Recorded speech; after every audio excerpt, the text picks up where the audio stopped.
and welcome everyone. Happy to have everyone this morning. Most of you know me, but I'm Megan Greenland. Our chapter president, Mr. Bill Rochelle, is on this morning as well. And even though it's a little late in the month, I do want to wish everyone a happy new year because it's the first time I'm seeing many of you. But I'm going to let Bill kind of introduce our keynote speaker and give us a quick update, and then we will hear from Mr. Zook. Well, we've got about a 5-page bio on Mr. Zook, but I'm not going to read all of that. But I tell you, I want to put a plug in as we start for the State Chamber of Commerce. You know, that's a check every year when I get that invoice. I have zero hesitancy in writing that check, especially during a legislative session. Randy and his team at the State Chamber of Commerce do an outstanding job. Daily, we get a legislative update during the session. A lot of times there's things that I might have missed that Randy and his team there at the State Chamber of Commerce pick up. So Randy, you guys do a good job, and we appreciate you. Like I said, it's money well spent. If you're on this call and you're not a member of the State Chamber of Commerce, you need to reach out to them. It's the best money that you will spend because they do just an outstanding job. Well, Randy, you don't want me to read a long bio, but tell me a little bit, how long have you been at the State Chamber? You know, this was supposed to be a 2-year gig while they hired somebody that knew what they were doing. And it's turned into, I'm now in my 13th year, you know, and now all I get is, Zook, are you ever going to retire? Well, like I said, you do an outstanding job, you and Kenny Hall, Andrew Parker, Tony, everybody there. So again, just want to thank you. Want to welcome you today for taking time out of your busy schedule, especially during the legislative session. Megan and I were talking, and we had this idea to do kind of a hindsight's 2020, if you will, during the pandemic. And I think there's nobody that's probably connected more to the business community than you are with the State Chamber, with the Associated Industries of Arkansas. So just want to have you talk a little bit about last year and kind of what's going on. Sure. First of all, thanks very much, Bill, Megan, for having me. I appreciate the opportunity to talk about some things that are of mutual interest to all of us. I see several companies that are really good members of ours. I look forward to hearing what's really going on from Courtney Little and Greg Williams later on. I don't know Sean O'Kane, but I look forward to hearing from him. Let me start. Megan gave me some questions to sort of guide me through how to structure these remarks, but frankly, I'd rather just kind of have this as a conversation. And let me just tee up some ideas and some things we've observed over the last few months. First question she gave me was, what industries in Arkansas were most impacted by the pandemic? I don't know that I can give you any insight into that you don't get from the general news, but I'll just identify the obvious high impact areas, namely travel, hospitality, healthcare, and education. You know, we're all just frustrated as can be because of the seemingly slow production and distribution of the vaccines. But I remind us all that, you know, it hadn't been too long when we didn't have these vaccines. And I sort of liken Pfizer and Moderna and hopefully Johnson & Johnson soon to the cavalry coming across the hill to rescue all of us in a knockdown, drag out fight with this virus. But gosh, anything that has to do with travel, from the airports to the convention centers that are all just literally shut down. You know all those impacts as well as I do. The hospitality business, mainly the restaurants and the hotels. Hotel owners are just, you know, staggering under the ongoing costs, not just operating costs for labor, but also their debt financing and payments on those investments, and property taxes on a business that's doing 10 or 20 or 30% of its normal rate. Those are really tough challenges. And education, you know, we all wish every kid from pre-K to postgraduate work could get back into classrooms and back to something reasonably normal looking, but that isn't happening yet. And I think we're several months from seeing full normal in that all four of those sectors, but things are getting better. We've got to remind ourselves that every day, nearly more people are getting vaccinated, and we're moving ever positively toward that herd immunity status that most of us had never even thought of before all this stuff started. But in the meantime, we're all learning how to do things that are dramatically different, and some of these longer term trends are turning into shorter term and midterm trends, like this very meeting we're on today.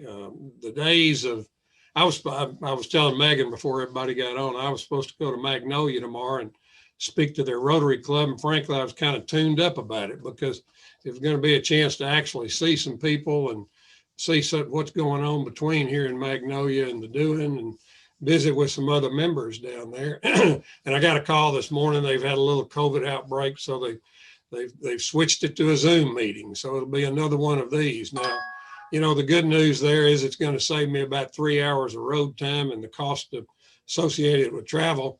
The bad news is I don't get to get out there and get a feel for what's going on and see some folks. So all these trends, these office space trends, these things are not going to reverse 100%.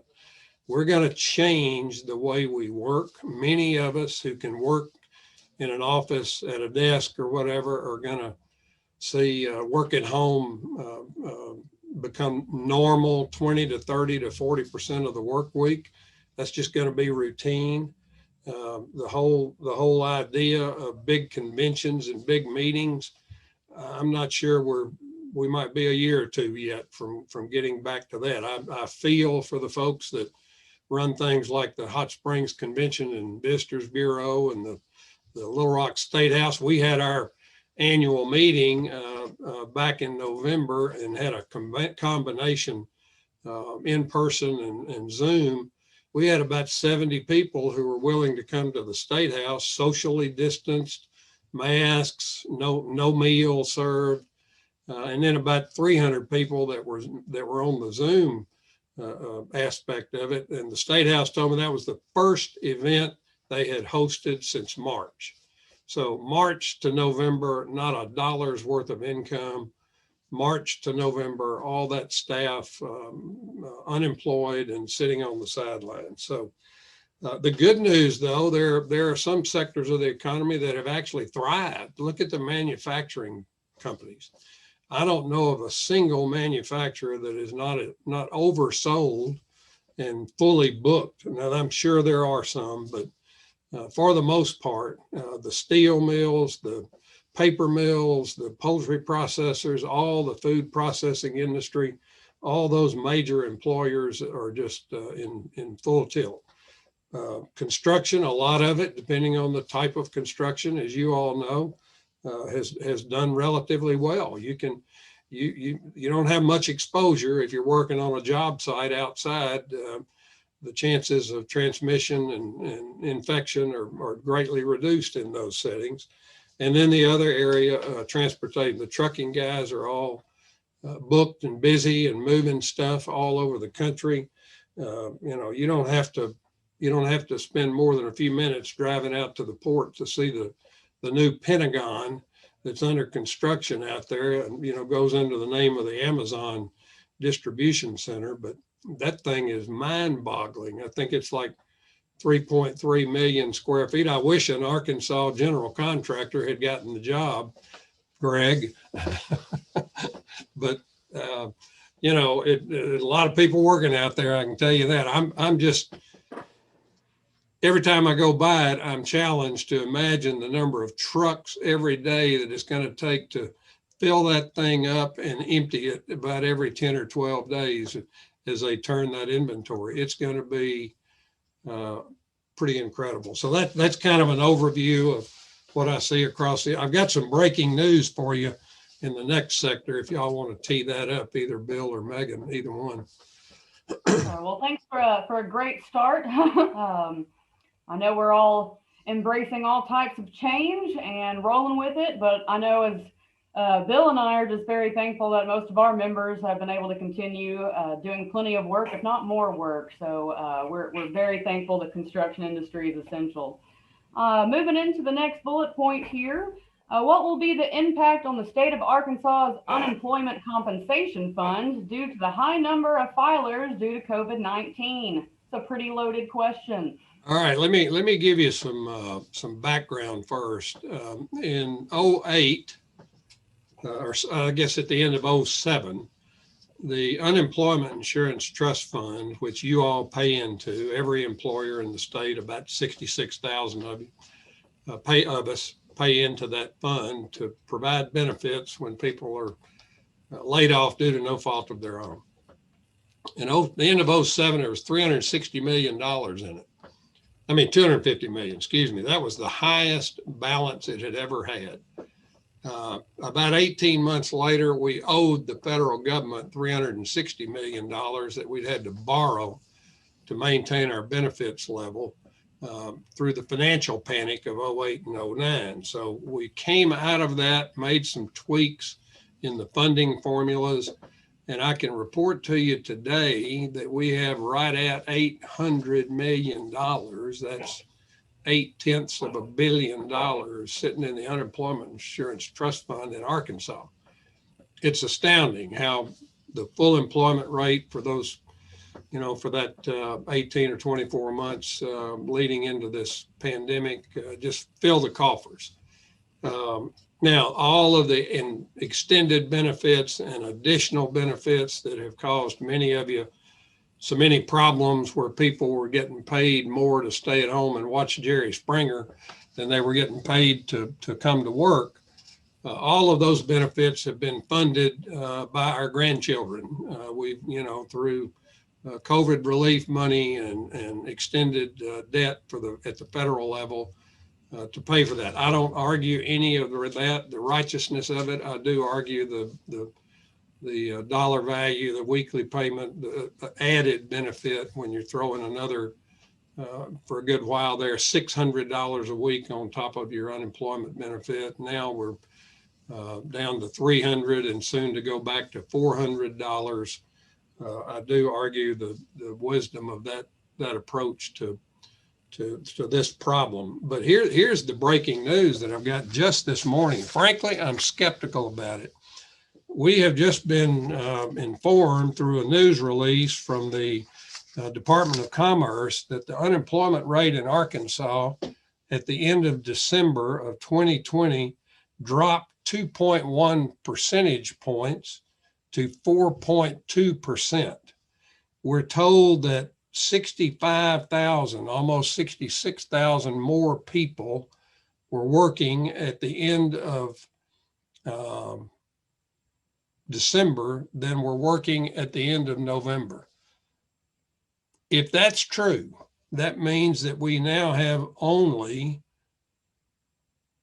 57,000 people on unemployment, down from the November number of 84,000. That suggests that our economy is roaring back in Arkansas, and we are now back in the pre-pandemic environment of, I can't find enough people to do the work that I've got. And I expect to start to hear that refrain very soon. I'm already hearing it in some areas, in some sectors. That's why we're so focused on workforce development and preparation programs. We think that's the key to pick the lock on really moving Arkansas forward in a really exciting way as we go down the road. But frankly, I'm astounded. I've never seen unemployment in Arkansas drop by 2 percentage points. These things tend to move in tenths of a point per month. And a hot economy is a half a point drop in a single month. So frankly, I've got one of our staffers calling to talk to some people underneath these numbers to make sure they're right. I wouldn't put my next paycheck on the validity of these numbers right yet. And so if it's true, praise the Lord. If it's, you know, a little overstated, we'll get the numbers and get back to something more realistic. But I thought y'all would get a kick out of hearing those numbers. We get them a little early, and we'll see. Awesome. Well, thank you for the inside scoop on that.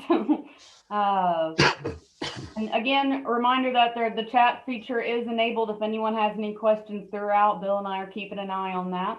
But moving on to the next group, what are some key lessons learned and or recommendations to businesses on how to be better prepared for future situations like this? God forbid that we have one. Although let me hold off because I think Courtney Little has a question. Are you raising your hand, Courtney, before we move on? I bet this is going to be good. You might have to unmute yourself, but you go ahead. There you go. Hey, Randy, quick question. So that spike in reemployment over December, could that be tied to retail? And some of that seems like they were all behind and hiring up with the Christmas bump. Do we, if that number comes out true, do we see maybe a return to normalcy in January and February with people leveling back out? That could well be, but the year over year should have reflected something similar. So that's what's got me kind of bumfuzzled. Okay, thank you, sir. We'll see, but you know that I'm sure that's something. Hey, I think half of that number are working on that Amazon project, or one or more of the others.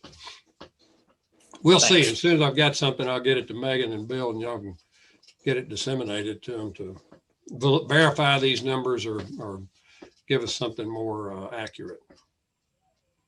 All right. So you're talking about key lessons? Yeah, key lessons. For my, I have a heart. Sometimes I have to put on my old manufacturing hat. After 34 years in that business, it's kind of hard to forget some lessons learned. I've had the benefit at my advanced age of been having gone through several recessions and recoveries, and it, sometimes we forget the lessons because we begin to think that everything can only go up. But if I had one lesson that I would stress to every one of our members is never, ever, ever forget that cash is king. I don't care what your business is, if you run out of working capital, if you run out of the ability to meet payroll, you're laying awake at night wondering what in the heck am I going to do tomorrow to change this. And I know how painful those 2 o'clock in the morning conversations with yourself can be. So cash is king. That would be the number one lesson I think we've all learned. Number two is, how do you build flexibility into everything you do in your business? I think it starts with having people that are competent and people who are continually learning new skills and new parts of whatever process is involved in your business to add value and create value for customers. So that everybody in the operation can do nearly every job except maybe yours. Number three is how to pivot. I think all of us, this skill right here, conducting and operating a meeting in this medium rather than in person, is a key skill for lots of organizations, especially where you got people scattered all over the countryside, like a lot of you in construction and contracting often have. How do you stay in touch and keep people engaged and up to date? And it's all about communicate. We've got a big challenge in getting people to that point, getting people to take the vaccines now. You got, all of us thought, well, that'll be the rescue, but now you got 35 or 40, maybe even more percent of the people that are reluctant to take the vaccine. So communicating and learning how to pivot. Cash is king, and then make sure your supply lines are reliable. Whatever product you receive or require, or tools or services, make sure they're reliable and robust and won't leave you stranded, or, the old saying about for want of a nail.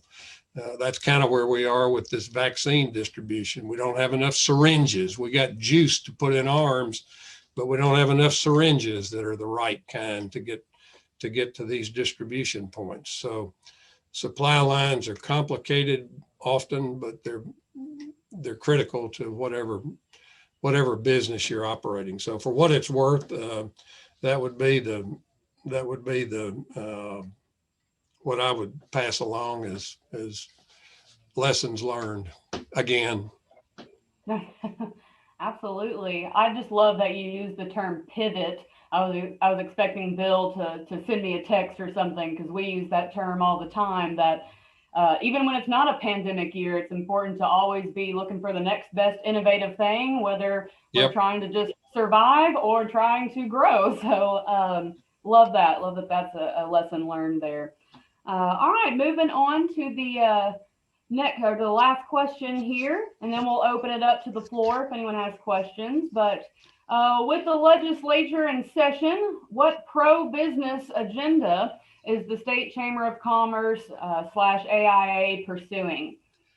Well, this is kind of the main reason we exist, frankly, is to engage during these now annual sessions with policymakers from across the state. And our objective is very clear. How do we make the business climate in Arkansas more attractive, more compelling, and more supportive of investment capital and business growth and expansion to provide people with more and better career opportunities?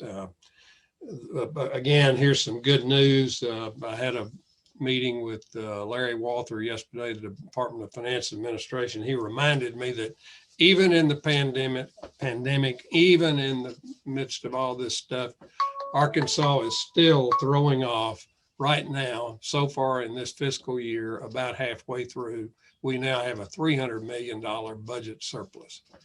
When I tell my counterparts across the country that, they bang on their screen and say, there must be a bad connection. You said y'all have got a budget surplus. And it's absolutely the truth. It's amazing that our tax system is continuing to throw off that amount of surplus. Now the question becomes, how much is it going to be at the end of the fiscal year, and what are we going to do with it? And we're going to be in there pitching for continued reduction in some of the basic taxes on business and the costs that affect business. Unemployment insurance, workers' comp costs. The good news there, we have the second lowest cost workers' comp system in the United States. We don't want to do anything to let that get away from us. We have the lowest average electric utility costs in the country, number 50. We have a robust, well-funded unemployment insurance program. We don't want to screw that up again. So, but then basic taxes, here's a good news item. If you find yourself having generated an operating loss in this pandemic, you're going to have, as of this year, any operating loss generated in calendar 20 will have 8 years to apply that against future earnings, up from 5 years prior to that. And any losses incurred or generated in 21, you're going to have 10 years. So we doubled the net operating loss carry forward period in the last session. Our individual top rate is down to 5.9 now, which many of you are in pass-through entities, so that individual rate will apply. But the regular C Corps are going to have the same attractive and improving rate. We've made changes in, we've repealed basically the utility sales tax on utilities for manufacturers. So that's improving the climate for many of your customers that you serve. As you know, we got the highway funding thing finally taken care of in a comprehensive way, and maybe we can keep the corks underwater and not have the legislature start whittling away at that. But we've got a well-funded highway transportation system, maintenance and expansion as well. So we're working on that. We're working on workforce and education systems. Our fundamental issue is literacy and numeracy for the kids coming out of high school.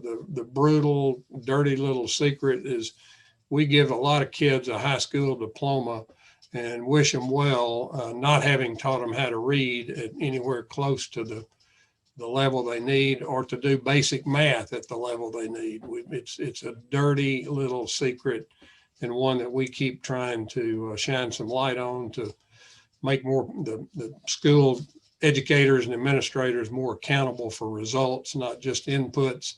You know, more money is not necessarily the solution when K-3 teachers don't know how to teach a kid how to read.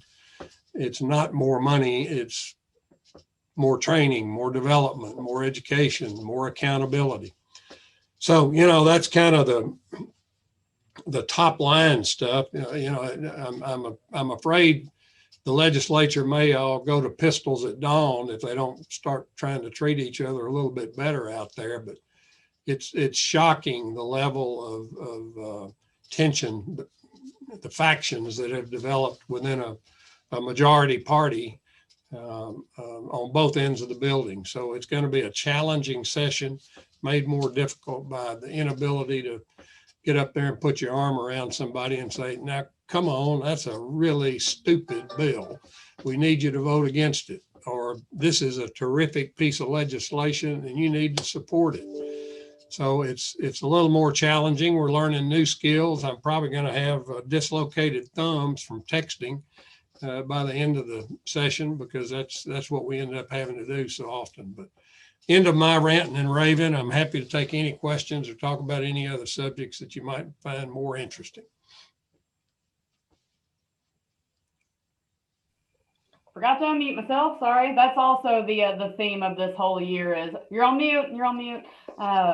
I know that I can see Bill laughing about the legislative session because, as most of you guys know, Bill is our lobbyist for the association, and it's just a whole different ball game the way we're going to have to fight for bills against or for, and it's definitely going to be different. Bill, I don't know if you want to speak to that before we move on, but. No, I mean, Randy's right. I mean, it's just amazing. You know, I told somebody a few months ago going into this legislative session that this is probably going to be the most challenging one since I've been doing this, just because, as Randy said, with the pandemic, the way we're having to do this, but you know, just the like Randy said, the factions up there, it's just unbelievable, you know, what's going on up there. I mean, it's, I don't know what's up between Trent Garner and Jim Hendren, but hell, Garner's going after him every day. It's shocking, really. Yeah. So it's, I don't know, it's going to be interesting to see how this session ends up, how it winds up. Hey, a quick grin just to kind of perk you up a little. You know, with all this government spending going on, I'm reminded of a story when George Shultz was the Secretary of Treasury under Ronald Reagan. He was frustrated with the Congress because they were spending money right and left, and he called in a veteran staffer from Treasury and said, "Tell me, you've been here a long time. What's the difference between the Democrats and Republicans when it comes to government spending?" The guy thought a minute. I believe the Democrats enjoy it more. That's the only difference. It's silent because everyone's on mute, but I can see everyone giggling to themselves. They enjoy it more. Oh, well, and just a reminder to everyone on the call that if you have any legislative concerns or you see any bills that you want to discuss, you know, we do have a legislative committee that meets throughout the session. So just holler at Bill, shoot him an email, or give him a call, and he's your point person for that. And anyone have any questions before we introduce our next group of speakers here? No pressure, no pressure. Randy, will you be able to hang around? Oh yeah, I want to hear Courtney and Greg. I want to hear that. I want to hear what they've got to add to the conversation. I'm looking forward to it. No pressure, guys. Well, Randy, thanks again for sharing. Thanks again for having me. I appreciate the chance, and hopefully gave you some information that would be helpful. Randy, and I can't say this about very many people. but you're that guy that I could really sit and listen to all day. Really, I mean, No. you're always just a wealth of knowledge. You're so well spoken and everything. Like I said, I could sit and listen to you all day. So great job, sir. Well, my wife would say, no, you couldn't, Bill. Thank So you. it's a match made in heaven because he usually has an opinion and will share. So that's good. I appreciate you being here, Randy. So 2 questions, and they're kind of tied together. One is, I can't remember, does the state chamber represent our restaurants and hospitality industry? Because I know like one of the big projects that we had that went away this year, probably the only big project we had go away, was the Saracen Hotel. It's on permanent delay. Is there any legislative effort to shore up that industry and get that going again? Because we've got another casino and we got another bunch of hotels on the boards, but I don't see them moving off center unless we can figure out something. So is the chamber doing anything, or are y'all watching to see what might get done to get that industry that's been hit so hard moving again and drawing people back to the state? Blair Allen has been on my neck about, pretty steady about this. And frankly, I'm relying on Stacy Hurst because she's kind of at the point, and Montine McNulty. I don't know of anything specific other than what's coming down nationally or federally, the extended PPP or round 2 availability for them. And I think there's going to be some more targeting of that big 1.9 trillion effort. First of all, I think it'll be probably half that amount, but it will be much more highly targeted and very likely aimed at restaurants, hotels, anybody in the travel and hospitality business. So we'll keep you tuned in and aware of that. It's just a tough. The best thing to do is get everybody vaccinated. That's what we need to do. The faster we do that, and I think the Biden administration understands what's at stake. Their long-term health is all wrapped up in that one issue. The faster they get people stuck, the better off we all are, and the more quickly the economy will rebound. We're already seeing signs. So. Thank you, Randy. Any other questions for Randy? And of course, if you think of one later on, you can put it in the chat box and we can circle back. But before I segue into our next part, again, Randy, I want to thank you for your time and expertise. Real quick, I wanted to give a shout out to our Young Professionals Committee. This event is actually co-hosted with the Young Professionals group. And even though it's relevant for everyone, they're the group that kind of determined that we were going to do this and had the great idea to invite not only Randy, but some of these industry leaders that we're going to bring in. So just thank you guys that serve on that committee. If you have any young professionals in your business that want to get involved with our group, there's the committee that kind of meets to make the decisions, and then there's the big group that's just gets to participate and stuff. So please shoot me an email if you want anyone to get involved with that. So without further ado, I'm going to introduce some of our guests today, and I'm just going to go in alphabetical order to make things easy. But we have 3 industry leaders with us today that are just going to share some personal thoughts about what they've experienced through the pandemic, leading a company, and some of the lessons they've learned, just to have a kind of some individual personal testimonies here. So Mr. Courtney Little, I'm going to go ahead and put you on the spot, and I can either ask questions to you, or if you just want to share your thoughts, either way. I'll share thoughts, and I don't think I'm the most experienced person on this panel, has the best deal, but I do get first shot at some of the things that we heard Randy say. I think we'll agree with, so at least I get to get mine out first. Some of the major changes that I've seen, and I'll try to go through it quick to leave the other panelists some time. The major changes this year that we made that helped us is, one, we streamlined early. We cut fast and deep with concerns for what the back end could be. And as Randy said, cash is king.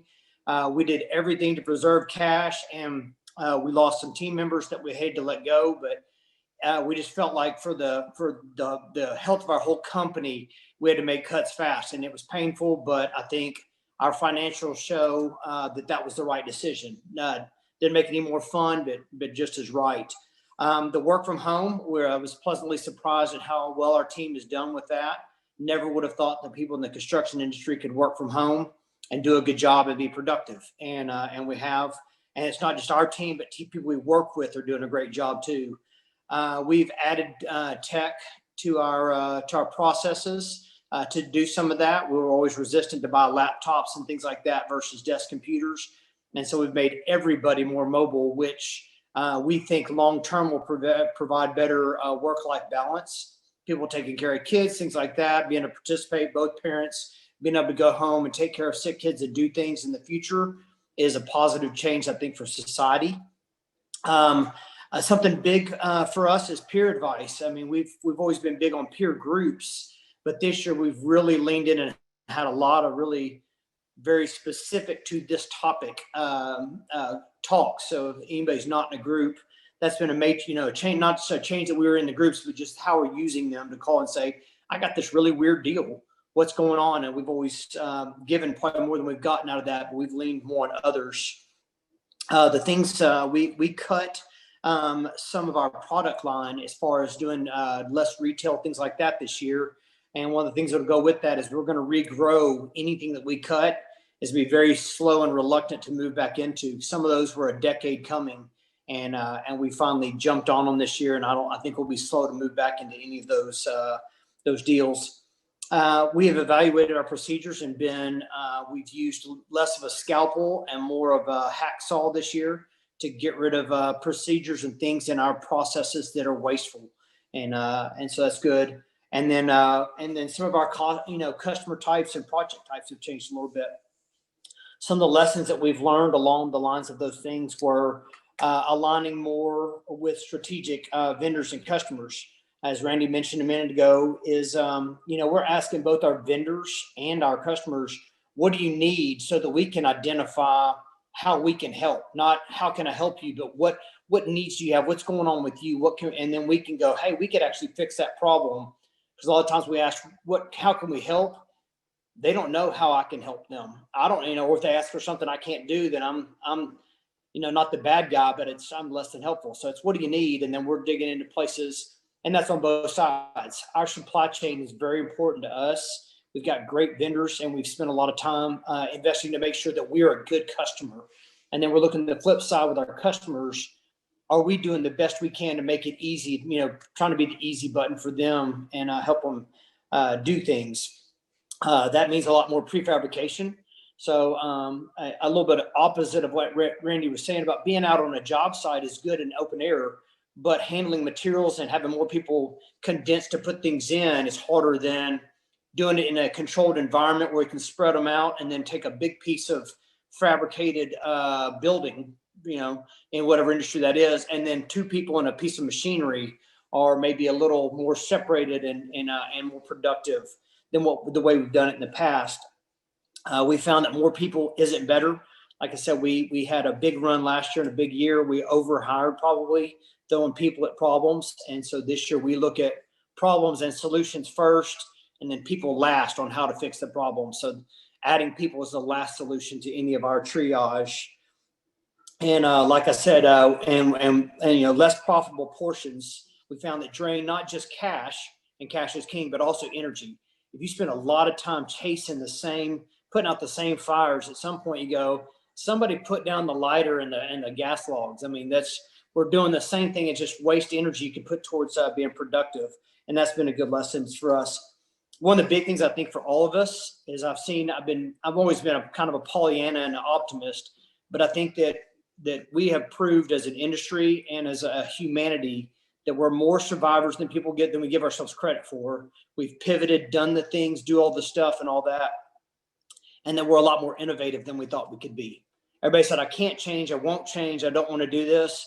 And then when you get into a situation like we've got now, amazingly, people have survived, have made big changes, have done things they said they would never do in their businesses. And I don't think that stopped. I think as we're looking ahead and thinking we're not going to achieve any of these goals, any of these numbers, that we're going to be very pleasantly surprised that we can do all this. We will do all this. We'll figure it out. We're not done yet. We got a long path to go.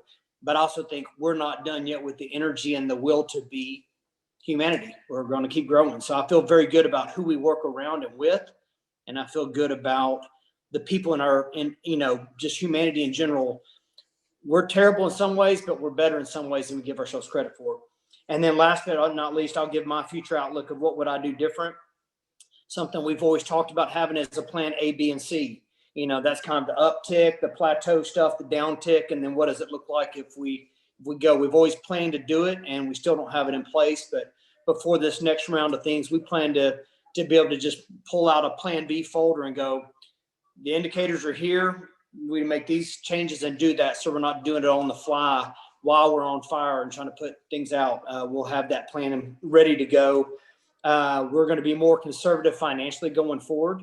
I've always leaned into innovation and pushing and doing, and now we're saying, let's hold on to some cash and let's leave a little bit in reserve. And what if things don't work out just right? Let's have that buffer. And we came in and we got plenty done this year, but I don't want to be in the position where we pivot into a year like this and have to do the things we had to do. So that's my two biggest deals, is just having a plan in place for the downtimes and having the finances in place that if things turn again like they've done to us this year, that we don't have to scramble and survive, that we'll have some plans in place. And I'll hand it off to to my better peers. Oh, stop. You're a wealth of knowledge. Courtney, thank you so much for sharing everything. Loved a lot of what you said. And yes, I think we all have a little bit of hope left in humanity, because there has been some good. As terrible as everything's been, there has been a lot of good, especially in our industry and with our members, our association. Bill and I were just talking about earlier this morning, or it might have been yesterday afternoon, that, for a bad year, it's a good year.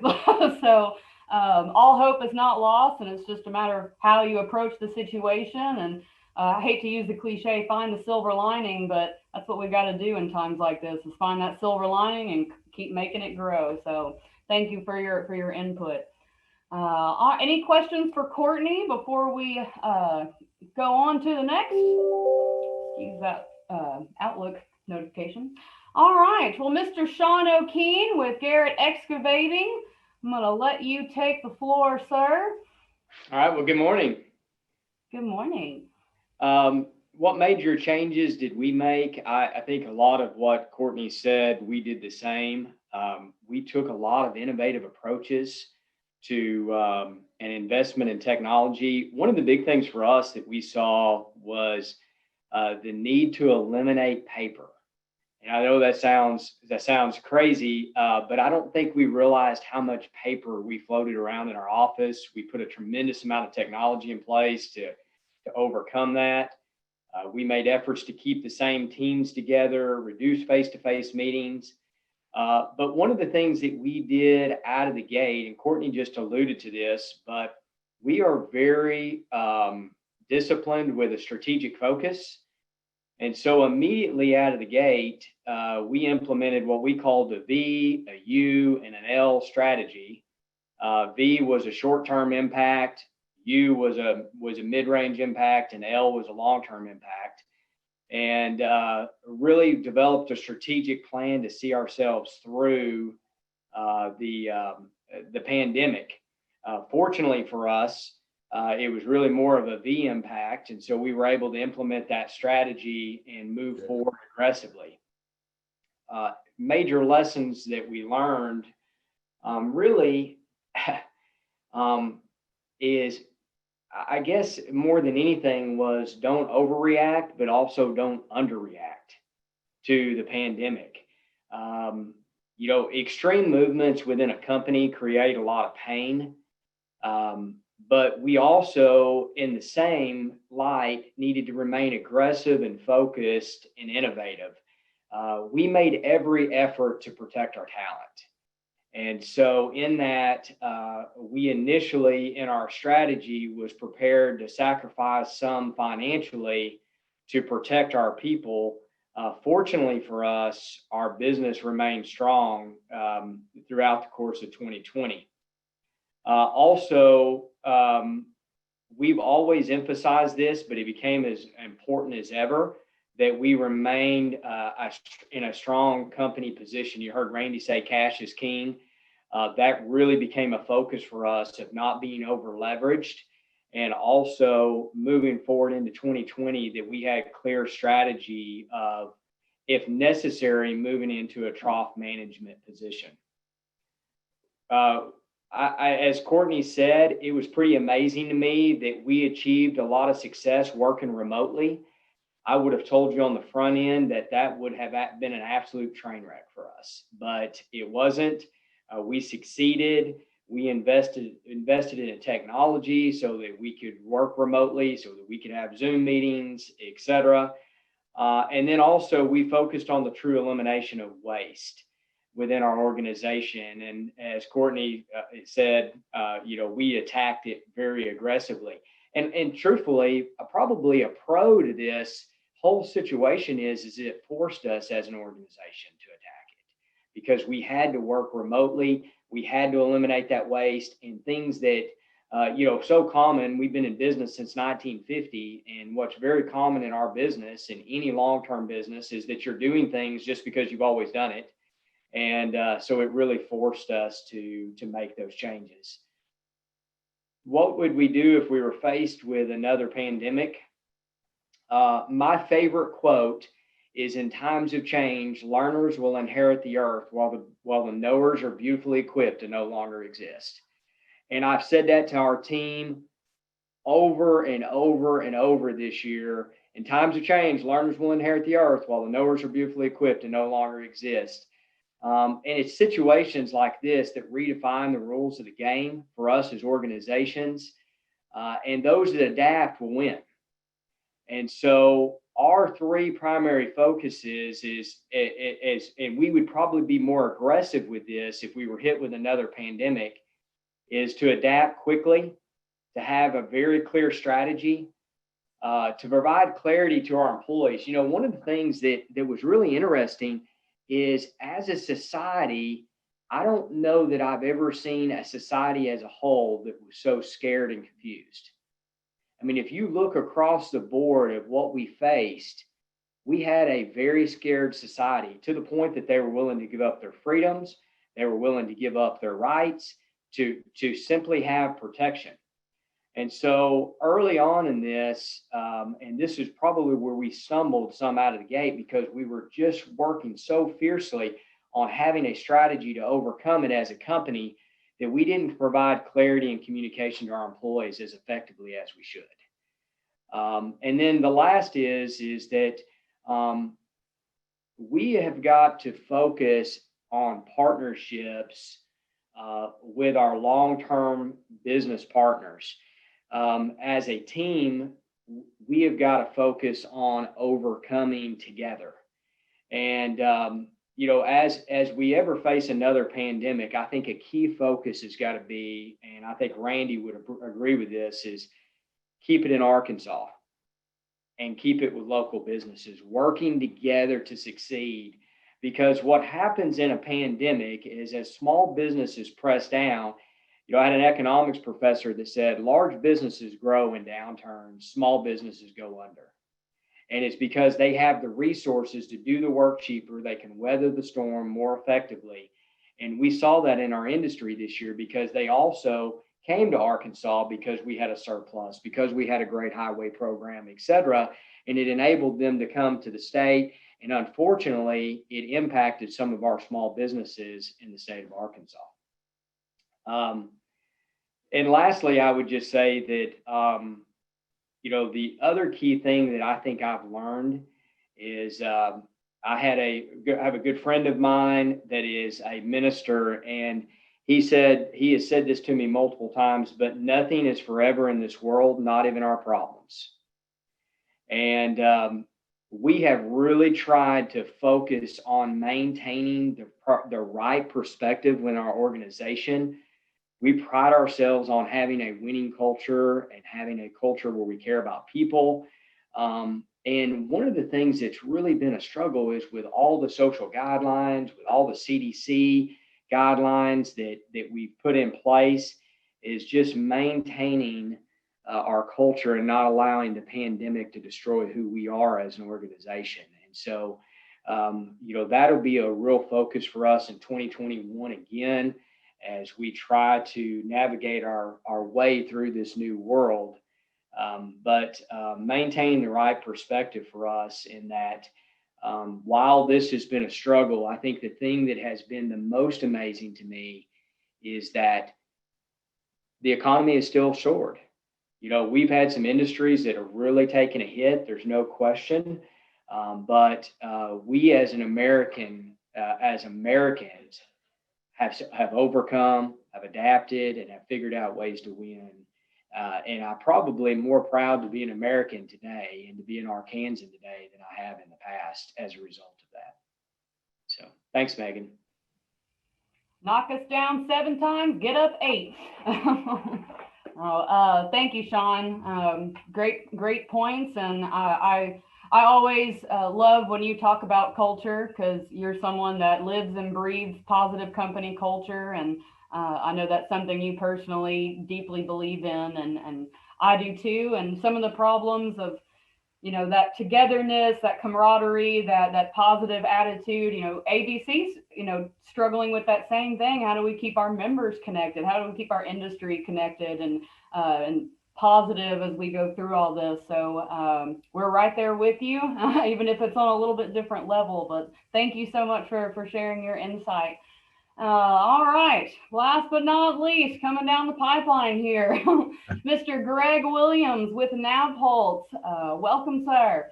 Okay, thank you, Megan, and I hope not too repetitive with the comments, because those were wonderful. I appreciated hearing those. How do we continue to run a successful company? Well, the first thing we did is we set up a COVID response team, and that group consisted of people across the company, and we met every afternoon for several weeks to address problems as they arose. We also approached all these problems with the mindset of how do we keep our people working, not how do we manage a downturn. So we were able to shift some resources around, and I think at one point we had about 6 employees out of almost 1,200 that were laid off just for a short period of time. So we felt very, very blessed to accomplish that. We also allowed people that could to work from home, and like the other comments, it's worked better than expected, but I am ready to get everybody back. So we're trying to get ready, working on that. An early decision that we made that was pretty tough to make was to pay people to quarantine. So you're basically, early on, you were paying people to stay home for 14 days.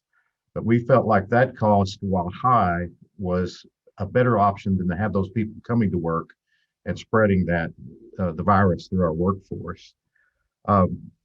We also instituted some interesting policies. We have wipe down Fridays, where everybody stops what they're doing. It gets the disinfecting wipes out and cleans their workstations.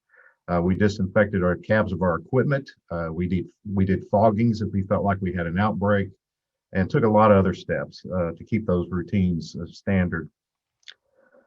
We saw some customers, particularly those that were regional and national companies, start to postpone projects pretty early on, late March, early April, and that got scary.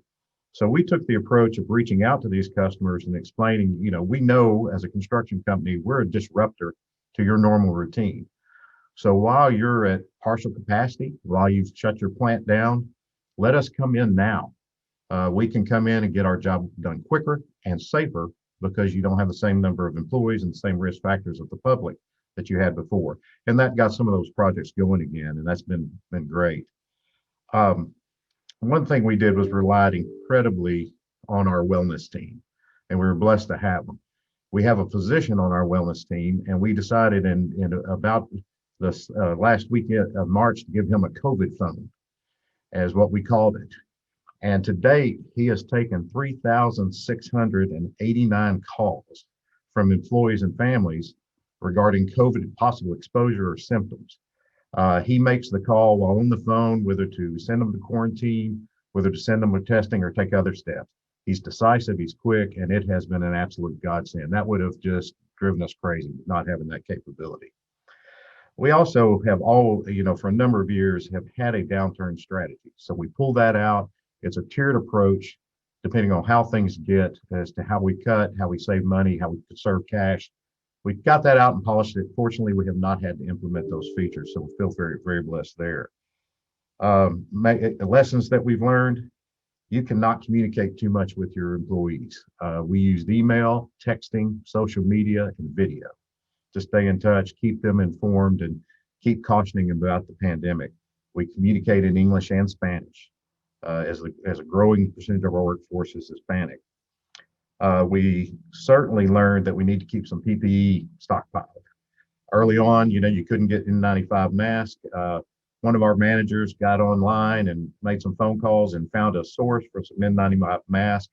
The vehicle pulled up in our parking lot. He took delivery, passed a check, said he felt like he was doing a drug deal in the parking lot to get those masks, but we were happy to have them. We learned we had to practice tough love with a few employees too, who had unrealistic fears and didn't have risk factors that they could be on the job site. They could come back to the office and work. Fortunately, that's not been a major problem, but we did do it. And like Sean said, you got to focus on culture. In a lot of ways, I feel like 2020 was a lost year because, at Nabholz, right, wrong, or indifferent, our culture is we like to feed our people a lot. We like to go out to job sites and cook. We like to have gatherings for employees and family where we have that constant interface and personal interaction. That's a huge part of our culture.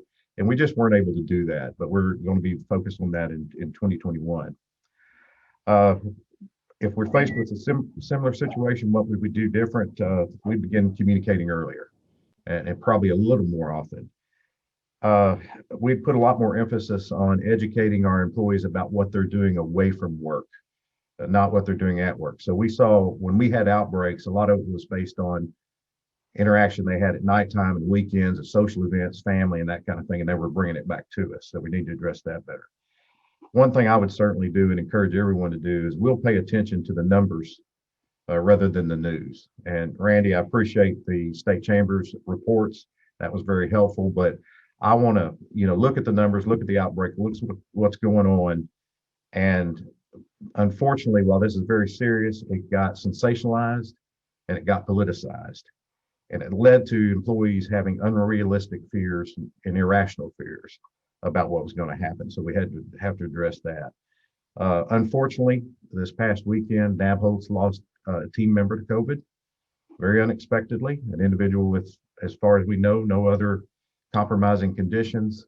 Based on our numbers, it's terribly sad. Otherwise, we've been pretty fortunate not to have too many serious cases. But that one's been tough, and we're just trying to figure out how to help our team deal with that now. But all in all, it's great to be an essential business when things like this happen. And we've been fortunate not to have too many interruptions in supply chain that we couldn't overcome during the course of a project. But Megan, thank you for the opportunity. Appreciate everybody else's comments. And Randy, thank you for what you do. Thank you, Greg. I appreciate it. I appreciate all of you guys that shared your insight today.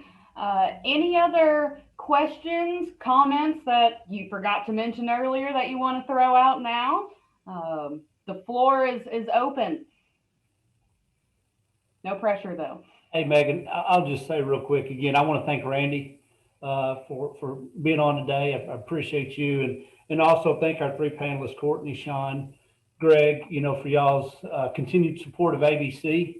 As far as ABC for 2020, it was a really good year, a better year than 2019, and that's because we had members that stood by us and supported us during 2020. And also want to thank our young professionals group. More times than not, when Megan comes to me with the young professionals idea, my reply is, that's not going to work. That's never going to work. And so thank you guys for continuing to prove me wrong. You guys have some ideas that we've implemented and done real well with. So I appreciate y'all's support of ABC as well. All right, we know how to pivot. Always being innovative.